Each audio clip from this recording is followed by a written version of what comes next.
É isso aí, galera. Estamos hoje em mais um podcast. Podcast, posso dizer que é especial para mim.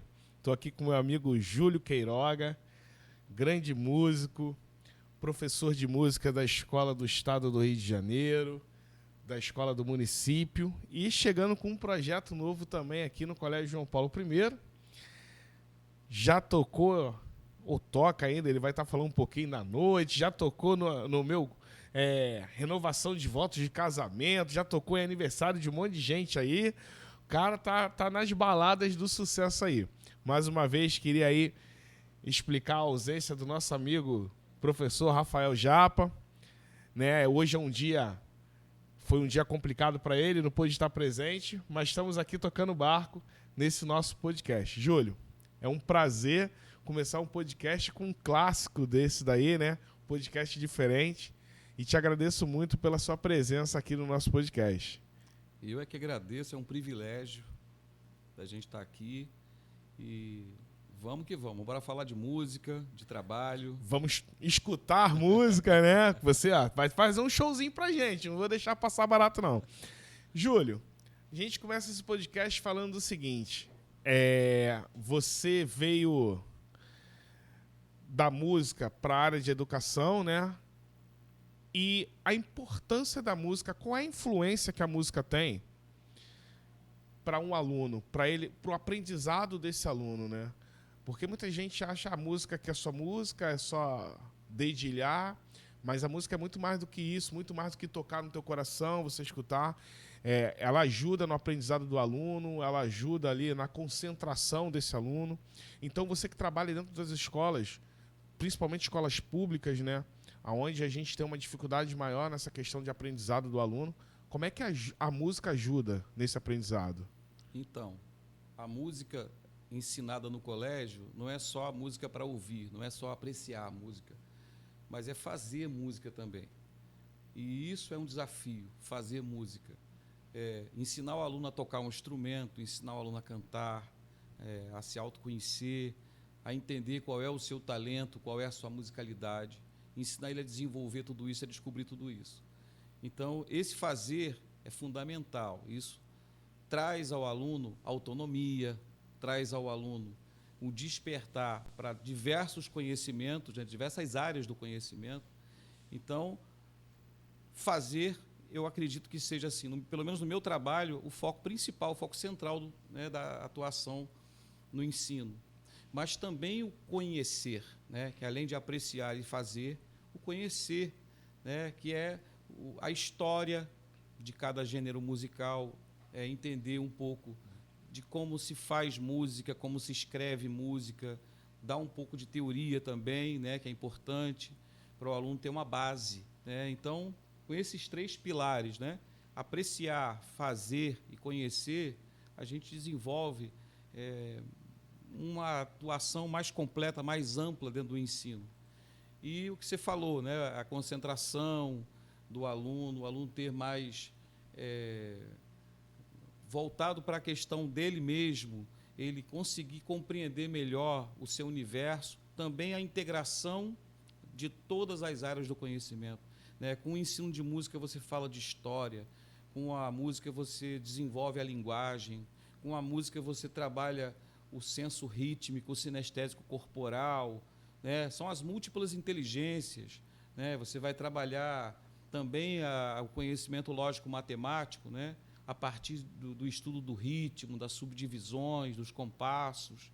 Então, é fantástico. O trabalho de música ele deveria ser, a exemplo dos países de primeiro mundo, deveria ser presente em todas as escolas, de todos os níveis do nosso país.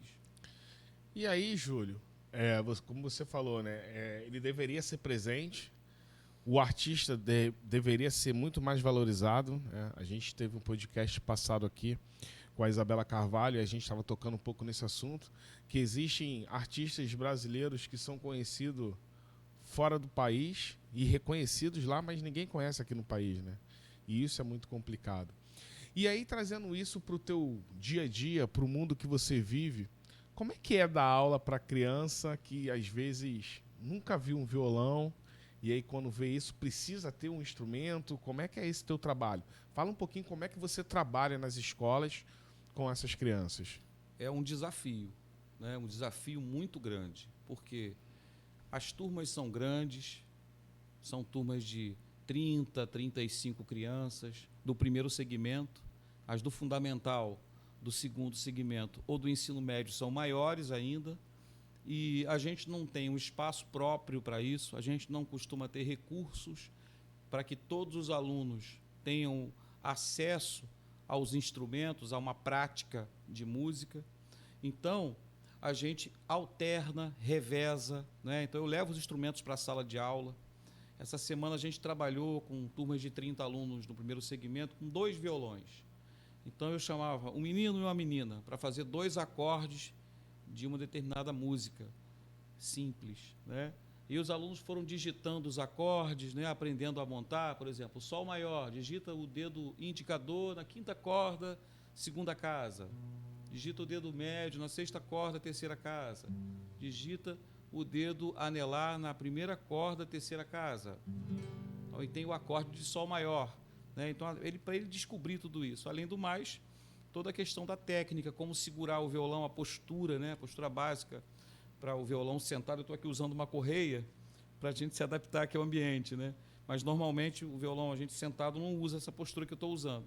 A gente encaixa aqui a curva da caixa acústica na perna direita.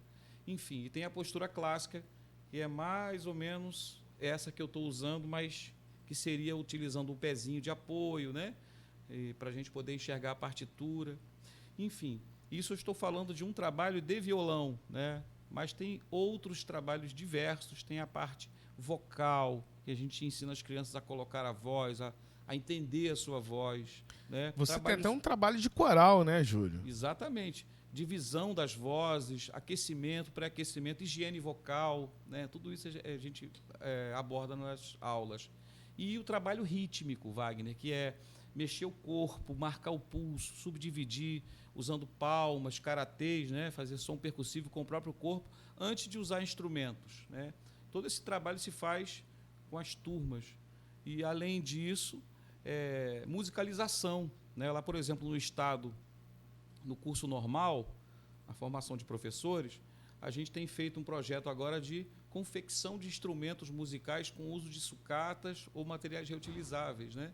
Então, é um trabalho que tem uma proposta sustentável, não é?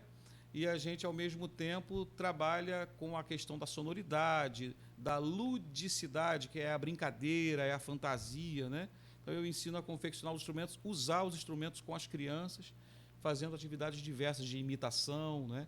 Então, assim, é um trabalho muito amplo mesmo. E a gente faz com muito gosto, mas pena também para poder fazer, imagino. Né? Colocar isso a gente tem um prática. professor aqui, professor de ciências, de biologia, o Leonardo Romano, e ele não é músico, né?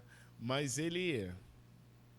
Deus deu um dom a ele, que ele constrói as músicas lá, ele, eu acho que sonha, sei lá o que acontece com ele, e ele vai estar vendo isso daí. E aí ele escreve músicas para ensinar a galera a matéria dele, né? Então, cada aula dele aí, ele traz uma música nova, em cima de alguns ritmos e tal. Aí tem lá a música da célula, tem a música lá de um monte de coisa, que ele vai ensinando, né, um monte de coisa. E a galera se amarra, adora e aprende, que fica aquela música na cabeça, né, tal. Já teve muito professor te pedindo, faz música aí para mim poder dar uma aula e aprender a disciplina? Já teve muito isso, Júlio? Não, tem muito aluno que faz isso, né? Não é nem professor, tem muito aluno que já faz isso. Lá no estado a gente está fazendo as paródias também com a formação geral, curso de formação geral. Então eu tenho dado todas as técnicas de como compor uma boa paródia, né? Então a paródia é bacana para esse recurso que você está falando, porque é feita em cima de músicas que já existem, músicas que fazem sucesso, né? Então, existe aquela fórmula de manter a rima e trabalhar com a mesma métrica da música modelo, né? Adaptando a letra, o texto, a um novo tema, né? E é bacana formar isso daí para estudo, né? E tu consegue fazer uma paródia assim rápida, Júlio? Rapaz, tem que buscar inspiração agora, ó, no estalo. Porque senão é fazer um desafio aqui, galera. Quem sabe faz ao vivo. Faz uma paródia pro podcast JPI, Júlio. Eita, Lelê. Eu ensino a fazer as paródias usando a técnica. A gente senta, pega o papel, escreve, né, a palavrinha, o que vai caber, o que não vai caber, para depois cantar, né? Depois que a gente compõe, a gente canta em cima. Agora, fazer aqui igual caju e castanha... Não é só ele. Aí é complicado, hein? Júlio, você está com um projeto novo, né? Chegando aqui no colégio, com esse projeto de estar trazendo a aula de música. Conta um pouquinho como é que vai funcionar esse projeto, como é que é esse projeto. Então, eu posso tocar uma música para Pode, contar? então faz o seguinte, canta uma música para convidar a galera para assistir tua aula. Tá legal, vamos lá.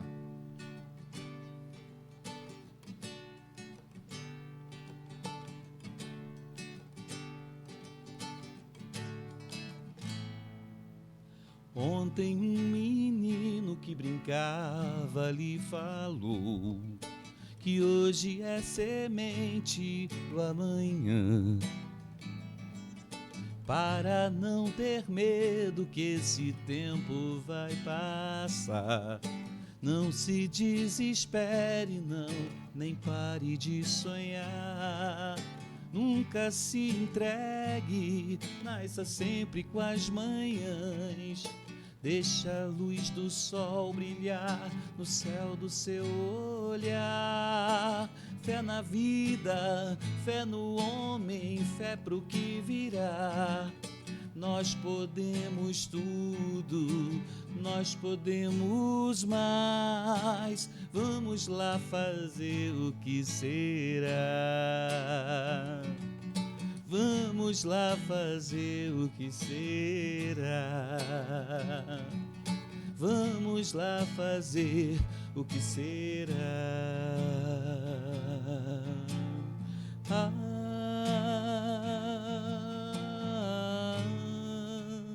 Show de bola! Quem sabe faz ao vivo, né? Já dizia o Chacrinha, não é isso?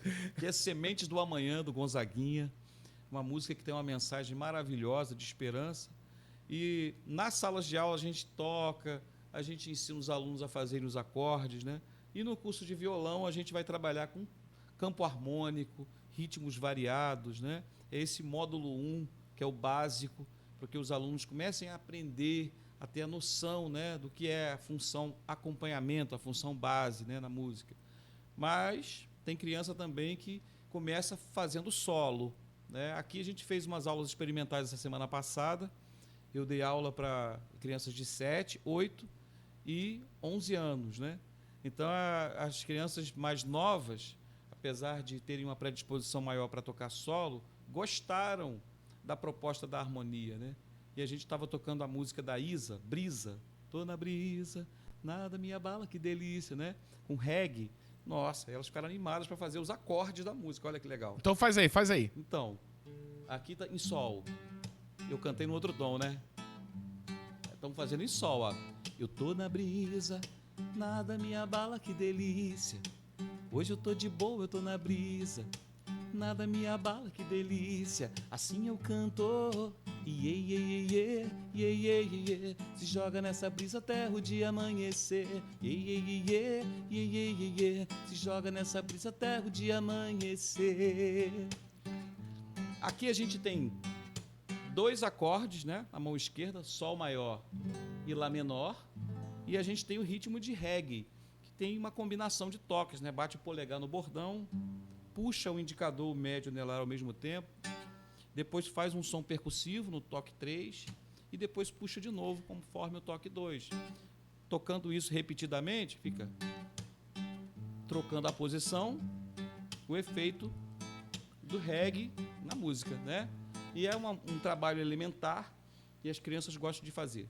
E é quanto tempo para uma criança começar do zero contigo ter esse ritmo aí? Porque eu não consigo ter esse... Puxa, faz, bate e tal. Então, né, Wagner, hoje em dia a gente está num período pós-moderno, as crianças têm acesso aos smartphones, aos tablets, e tudo é muito instantâneo, né? Se coloca o dedo ali, clica lá, já acessa, já joga um joguinho e tal, e faz instalação de aplicativos, né?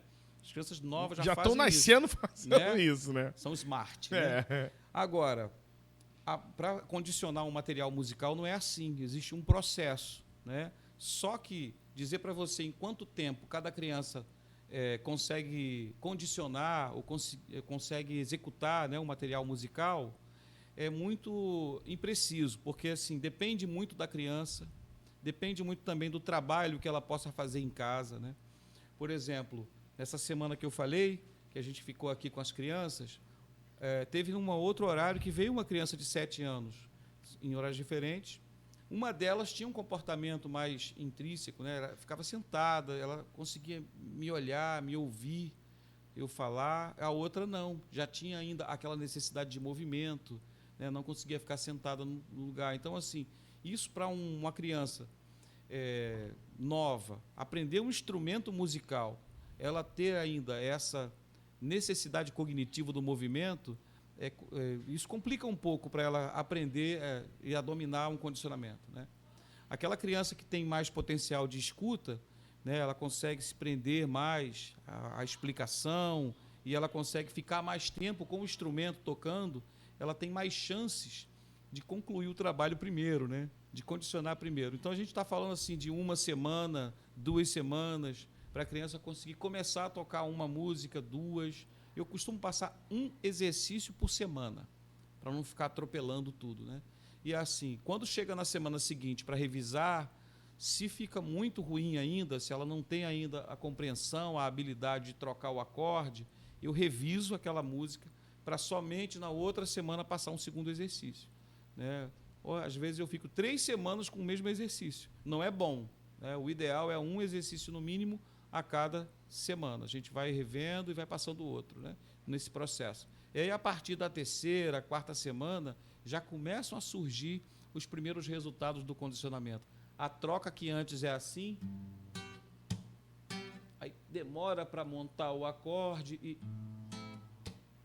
começa a ficar um pouco mais fluida, né?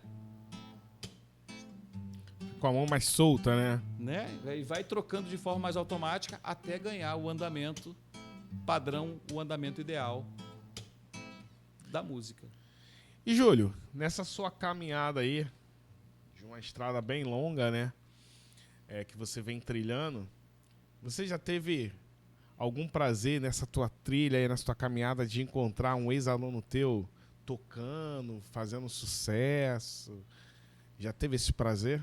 Então, tem muitos ex-alunos meus que estão na carreira, né? Inclusive na Prefeitura do Rio. Eu tenho colegas de trabalho que já foram alunos meus da escola. Isso é muito bom. Também já tive alunos do município que foram bem colocados, né? Teve um aluno que passou em primeiro lugar no Colégio Pedro II para fazer o técnico em música. Então, eu sempre encontro com ele, vejo ele fazendo trabalho também nas redes sociais, né? Agora, você diz assim, encontrar o cara tocando no mercado, né, fazendo música ao vivo por aí, ou fazendo sucesso, não. É muito difícil, hoje em dia, a gente ter alguém que desponte, que faça sucesso com um bom material musical. A gente sabe que hoje em dia tem questões de mercado, né, que envolve uma produção musical de uma música para as massas, né, e eu não trabalho com esse material praticamente. Eu costumo trabalhar com material de música popular. É um trabalho, Wagner, mais pedagógico, não é? Então, assim, encontrar o cara na pista fazendo música no mercado é mais difícil, né? Agora, eu tenho também ex-alunos que fazem música ao vivo por aí, que inclusive também são colegas meus, porque eu também faço, né, nos finais de semana, e muitas vezes eu indico shows para eles, porque eu não posso cobrir, e eles me indicam shows quando eles também já têm compromisso e eu estou livre. A gente sempre se comunica, a gente tem grupos de WhatsApp, né, de muitos músicos, de 40, 50 músicos conhecidos, e dentre eles ali, alguns são ex-alunos meus. Isso Pô, é bem legal, bacana, né? Esse é o grande fruto e reconhecimento do trabalho, né? Agora, Júlio, eu vou te fazer uma pergunta que eu acho que vai ser difícil você responder. Não sei. O que entrou primeiro na sua vida? A educação ou a música? Como profissão, a música. Mas a educação entra primeiro na vida da gente a partir do momento que a gente inicia todo um trabalho de aprendizagem, né? Então a gente vai para a escola e tal, e lá a gente ouve música, mesmo que sejam as músicas infantis. Mas na minha vida, primeiro veio a música, na minha vida. Eu estou falando de vida profissional, né? Assim, meu pai não tinha estudo e era taxista. E nas horas vagas, principalmente nas horas de almoço dele, quando eu saía da escola e encontrava com ele em casa, ele estava tocando violão. Ele tocava de ouvido, ele não sabia um acorde, uma nota. E ele gostava de baião, de shot, porque ele era nordestino. E quando eu escutava o som do violão, Wagner, eu vinha correndo. Eu tinha o quê? Uns 4, 5 anos, assim. Eu me lembro claramente. Eu chegava, me sentava no chão, assim, perto do violão, sentia aquele cheiro, né, da madeira do violão, porque há anos atrás o violão era feito de madeira boa, né? Não era agora feito em série. E aquele cheiro bom da madeira e ele tocando solo de alguns shots, né? Igual o shot das meninas do Luiz Gonzaga, né? Como é que é? Mandacaru, quando flora na seca, é o sinal que a chuva chega no sertão, né? Ele tocava essa música solando no violão. Eu ficava ali escutando, né? Eu era a plateia dele. E eram momentos maravilhosos. A partir dali, daquela apreciação, eu tomei o gosto por querer tocar o violão. Não podia tocar o violão dele, não deixava, né? Mas depois de um tempo, lá para os meus 11, 12 anos, eu comecei a frequentar a igreja, e lá na igreja tinha muitos meninos, meninas que tocavam também, e aí eu comecei a interagir e aprender. Então, na realidade, foi ele que te inspirou, né? Com certeza. E como é que foi essa questão de virou músico e trazer isso para a área de educação? Olha, eu comecei a aprender na igreja com os meus 15 anos, já depois de 2 anos sabendo tocar o básico. As pessoas começaram ali mesmo naquele ambiente a me pedir para dar aula, para ensinar. Puxa, me ensina isso, cara. Me dá uma aula particular, né? E eu pago. Aí eu pensava... Opa, posso ganhar com isso? Mas como é que é isso? Eu não sou professor de música, né? Ainda estou aprendendo, como é que eu vou te ensinar? Eu me lembro que as pessoas falavam assim, muitos, né? Olha, se você me ensinar 10% do que você sabe, eu já estou feliz. E aí eu comecei a pensar nisso, né? Um ano depois, assim, nós organizamos uma escolinha de música na igreja e eu fui o professor de violão. E as minhas turmas tinham ali quase 20 alunos, eram aulões, né? E foi legal porque a igreja me dava metade da mensalidade, né? Foi assim que eu comecei a aprender a ganhar dinheiro com música. Logo em seguida, lá para os meus 18 anos, eu comecei a dar aula na escola onde eu havia estudado, feito o ensino médio. E aí ali foi a minha primeira experiência realmente profissional, né, dando aulas de violão. Então, de lá para cá, eu nunca mais deixei. Pô, bem bacana. E, Júlio, como é que dar aula para um monte de gente assim junto? Porque na minha mente é o seguinte, né? Dar aula de violão é algo individualizado, mas você bota um monte de gente assim também, né? Como é que funciona isso? A gente faz um revezamento, né? Quando é turma, as turmas são de anos diferenciados, primeiro ano, segundo ano, quinto ano, ensino médio, né? E aí a faixa etária é basicamente a mesma naquelas turmas.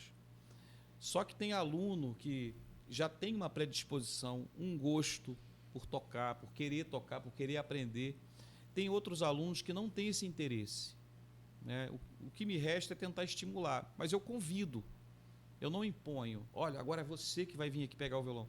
Não, eu faço assim com a mão e pergunto, você quer vir?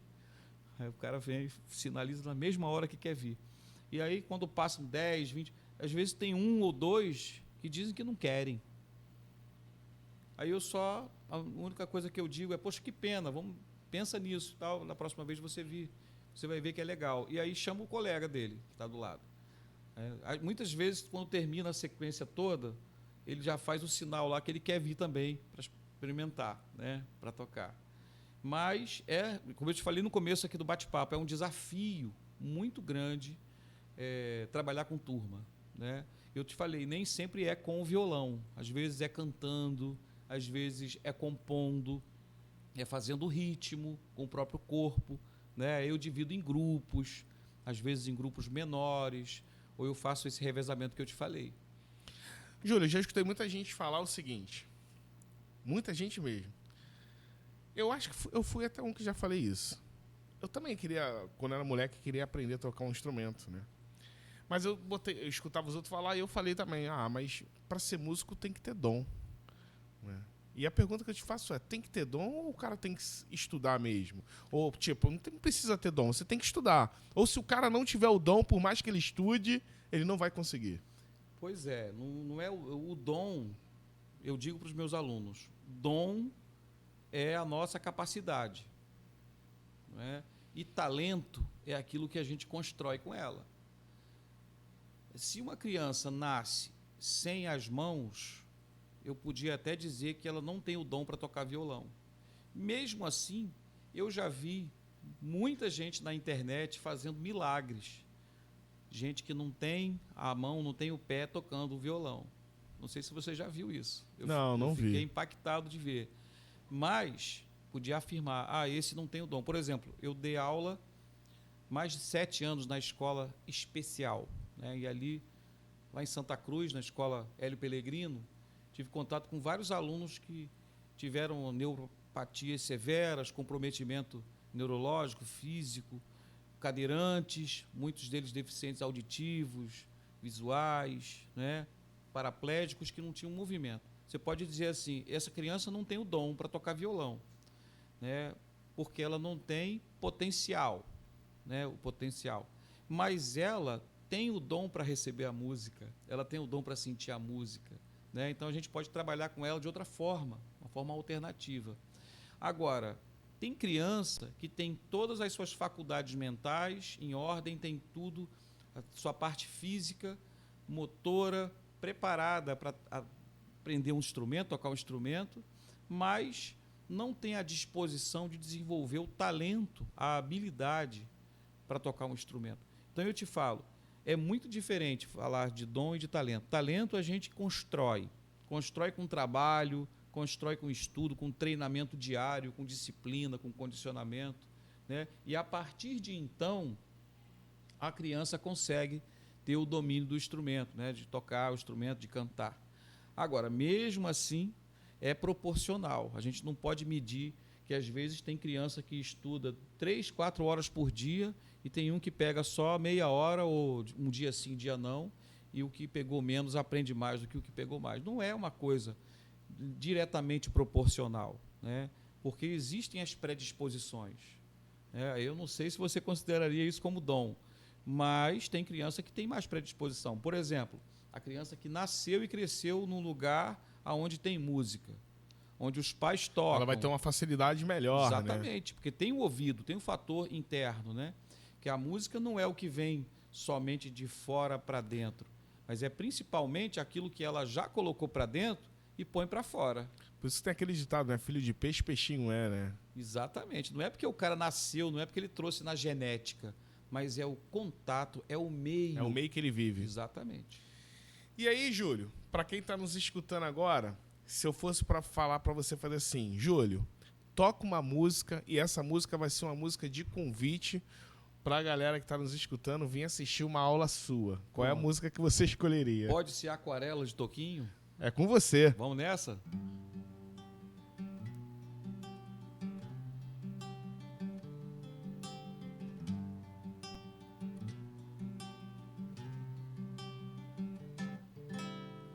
Numa folha qualquer eu desenho um sol amarelo, e com 5 ou 6 retas é fácil fazer um castelo.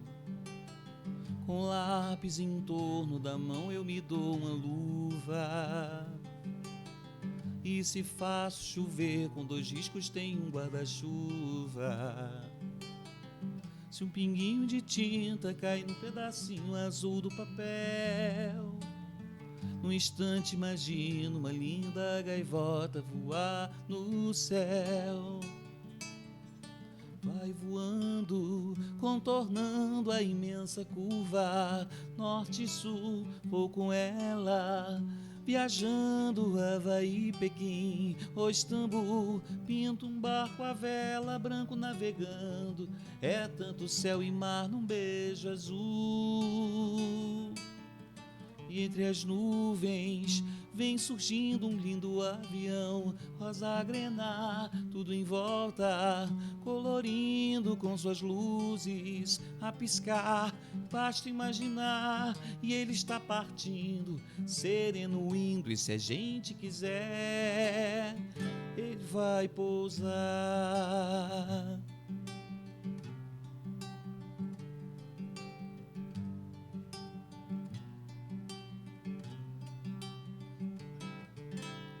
Numa folha qualquer, eu desenho um navio de partida, com alguns bons amigos, bebendo de bem com a vida. De uma América a outra eu consigo passar num segundo.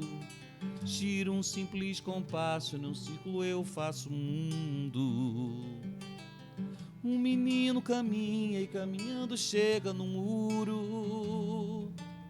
E ali logo em frente, a esperar pela gente, o futuro está. E o futuro é uma astronave que tentamos pilotar. Não tem tempo, nem piedade, nem tem hora de chegar. Sem pedir licença, muda nossa vida, depois convida rir ou chorar. Nossa estrada não nos cabe conhecer ou ver o que virá, o fim dela. Ninguém sabe bem ao certo onde vai dar. Vamos todos numa linda passarela de uma aquarela que um dia, enfim, descolorirá.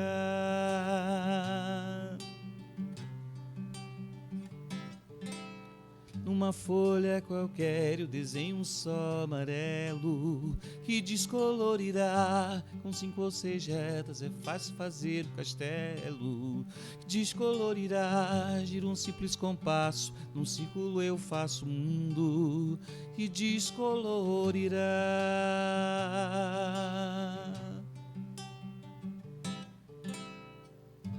Muito bom, Júlio. Por mim, a gente vai ficar aqui o tempo todo. Júlio, eu queria entrar numa seara agora, que é o seguinte, né? A gente ainda vive numa fase melhor, mas ainda a gente vive posso dizer, ainda numa pandemia, né? E antes da pandemia, em 2019, eu sei que a tua agenda era bem lotada, né? Eu lembro que te conheci num evento e aí depois eu fiz um outro evento e tentei ali, conseguimos, né? Mas colocar você naquele evento lá e a tua agenda era muito cheia, né? Porque, para quem não sabe, o Júlio, na área da música, é uma pessoa bem respeitada, principalmente na Zona Oeste, né, Júlio? E aí veio a pandemia, né? E aí teve que migrar muita coisa. Eu vi que você começou a fazer muitos trabalhos online, né? Fez alguns trabalhos até mesmo para ajudar muitos artistas que ficaram desempregados, propriamente dito. O que foi essa pandemia para vocês, artistas, onde, infelizmente, a gente vive num país que não dá um incentivo para os nossos artistas? E também falando um pouquinho como é que ficou esses seus alunos que precisavam, que estavam curtindo a música, aprendendo música, e de repente, de uma hora para outra, teve que ser online. Como é que foi isso para você, Júlio? Foi um choque, né? Foi o caos. Posso falar que foi o caos. Porque, assim, dentro do trabalho de música ao vivo, de shows, veio a lona, né? Foi a zero. A gente perdeu os shows. Eu tocava sexta, sábado e domingo. Eu tinha pelo menos 3 shows por final de semana, porque dando aula, como eu trabalho 40 horas no município e 16 no estado, são 56 horas. Não tenho condições de fazer shows durante além a semana, disso. né? Já é super desgastante, a gente fica com a voz muito sofrida, muito penalizada. Eu fazia show sexta de noite, sábado às vezes eu tocava 2 vezes, e domingo à tarde eu tocava, né? De vez em quando fazia show à noite no domingo, mas eram 3 shows em média por semana. Então, quando chegou lá, março, né, que veio a pandemia, logo depois do Carnaval, 2020, né? 2020. Acabou. Os shows acabaram, todo mundo desmarcou, fechou tudo, né? E aí, quando chegou em maio, eu comecei a fazer lives. Ora, inclusive, a gente participou, fizemos uma live juntos. Fizemos uma live juntos, né? Agora, as lives não me traziam recurso. Eu fazia isso de forma voluntária para pelo menos mostrar o trabalho, mostrar que eu estava vivo, mostrar que a gente estava ali, né? E aí eu comecei a convidar colegas, músicos, para fazer o bate-papo musical. Eu fazia as lives tocando MPB, uma por semana, e os bate-papos musicais eu fazia 3 vezes na semana. Terça, quarta e quinta à noite eu reunia alguém durante 1 hora no Instagram para a gente conversar. Depois salvava o vídeo no IGTV, colocava lá também no meu canal do YouTube, para quem quisesse assistir depois, né? Tentando mobilizar as redes sociais. Fiz campanhas para monetizar o canal, né? Não consegui monetizar o canal. Passou do número mínimo que precisava, mas eu não consegui alcançar a quantidade de horas de acesso, porque existe toda uma política, né, no YouTube. E também nas outras redes sociais. Eu consegui bastante adesão, muita gente se inscreveu ou passou a seguir, né, no Instagram, ou fez amizade no Facebook, mas isso não me trouxe recursos, né? Então, assim, foi muito difícil. Além do mais, a gente que é funcionário público, a gente tem algum tipo de gratificação, né? Gratificação de difícil acesso, vale transporte, essas coisas, que foram todas suspensas, as gratificações. Então, nós ficamos assim sem chão, né? E para bancar a vida que a gente bancava antes, né? Com, sei lá, posso falar que 40%, 50% daquilo que a gente tinha, a gente passou a tentar pagar, né? Então, aí virou uma bola de neve, isso foi se agravando, se agravando, se agravando, né? Então, assim, eu só consegui tocar em 2021 uma vez, né? Mesmo assim, depois de ter tomado a primeira dose da vacina, né? E agora, no finalzinho, né? Principalmente finalzinho de 2021, dezembro, eu fiz muitos shows, eu já estava com a terceira dose, né? E agora, em 2022, eu fiz shows em janeiro e um pouquinho em fevereiro também, antes do Carnaval. Aí veio a guerra, né? A situação da guerra da Ucrânia com a Rússia. E isso já mexeu também com o mercado aqui. E muitos restaurantes cancelaram shows porque tinha diminuição, né? Alta da inflação. Isso, e valores, tudo muito caro. E aí já foi comprometendo também. Agora, você perguntou também outra coisa. coisa. Eu falei, como é que foi essa questão das aulas, né, Júlio? Eu fiz aulas online. Fiz algumas aulas online particulares e as aulas das escolas foram dadas com as plataformas, né? Na rede estadual a plataforma, e na rede municipal teve lá o Rieduca em casa, eles criaram, né? Então a gente gravava as aulas, eu fiz o canal do YouTube para mandar as aulas para lá, linkar, né, as aulas para eles assistirem. Não foram aulas síncronas. A maioria das minhas aulas eram assíncronas, né? A gente gravava e mandava. O aluno assistia a aula resumida e fazia uma atividade, né, com base na compreensão daquela aula. Ou seja, totalmente diferente, né? Porque na aula presencial a gente trabalha com a questão do fazer, como eu expliquei, né? Ensinar o aluno a tocar e tal. Agora, fiz algumas à distância com alunos de violão e foi péssimo. A experiência foi horrível, né? Primeiro que, assim, você está dentro de casa para fazer uma aula de música, é totalmente diferente de você ir para o local da aula. Porque dentro de casa você tem a criança, você tem o animal, o vizinho, né? Tem o som do vizinho. E tudo isso interfere no meio. Às vezes você está dentro de um cômodo assistindo a aula, a pessoa da sua casa entra no cômodo porque ela tem que pegar alguma roupa, algum objeto dentro daquele ambiente, já interfere no espaço sonoro e na sua atenção, né? Daí porque você está olhando para a câmera, você já está olhando para lá e para cá, e aí fica difícil administrar isso. O som também, que quando você toca daqui para lá, se ele tocar de lá para cá, corta, né? Então você não tem como ouvir o retorno do som, né? A imagem trava, muitas vezes, né? Qualquer desses aplicativos de aula à distância que eu usava, travava também, a imagem agarrava um pouco, aí o cara estava em pleno movimento, eu não conseguia detectar se ele estava fazendo o ritmo corretamente ou não, porque não dava para escutar e nem para ver direito, né? Então foi traumática a experiência, além do mais a grana, né, que a gente cobra pela mensalidade, mas à distância a gente tinha que fazer um preço diferenciado devido ao momento, né, para poder também atrair interessados. E pouca gente se interessou também de aderir e fazer um bom trabalho à distância, né? Então foi muito, muito difícil, está sendo ainda, porque é agora que nós estamos pagando por tudo que a gente teve que passar, né? Acumulou e a gente está agora pagando um preço alto. E aí, ô Júlio, essa pandemia trouxeram vários problemas, principalmente problemas psicológicos, né? Questão de depressão, aumentou muito, muita gente ficou com esse problema. Como é que a música ajuda nessa hora? Ajuda muito a quem precise ter um momento de escape, né, dos seus sentimentos, o cara pegar o instrumento, dedilhar o instrumento, por mais que ele não cante, que ele dedilhe o instrumento, faça uma troca de acorde, né? Isso aqui já é uma terapiazinha, né? Para quem está com tudo reprimido. Mas vai de cada um. Tem gente que escuta música, né? E aí usa só a escuta, ao invés de tocar, né? E é sempre positivo. Júlio, a gente está chegando no final. Você está com a tua agenda aberta, como você falou. Se alguém quiser contratar o teu show, como é que faz? Então, me adiciona nas redes sociais, né?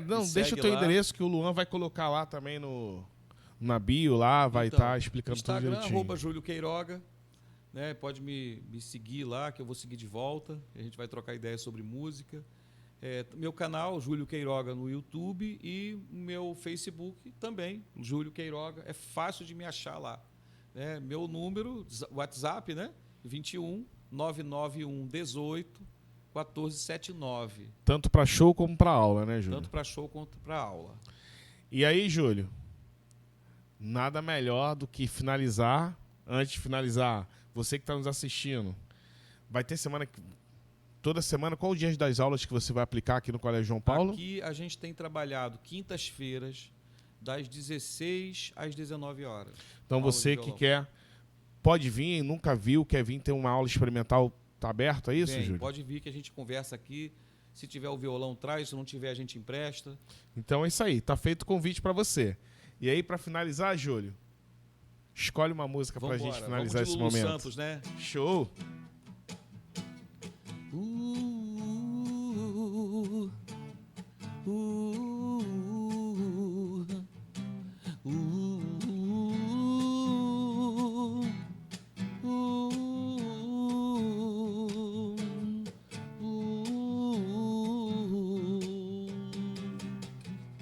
Eu vejo a vida melhor no futuro. Eu vejo isso por cima de um muro de hipocrisia que insiste em nos odiar. Eu vejo a vida mais clara e farta, repleta de toda satisfação, que se tem direito do firmamento ao chão. Hoje o tempo voa, amor, escorre pelas mãos, mesmo sem se sentir que não há tempo que volte, amor. Vamos viver tudo que há pra viver, vamos nos permitir.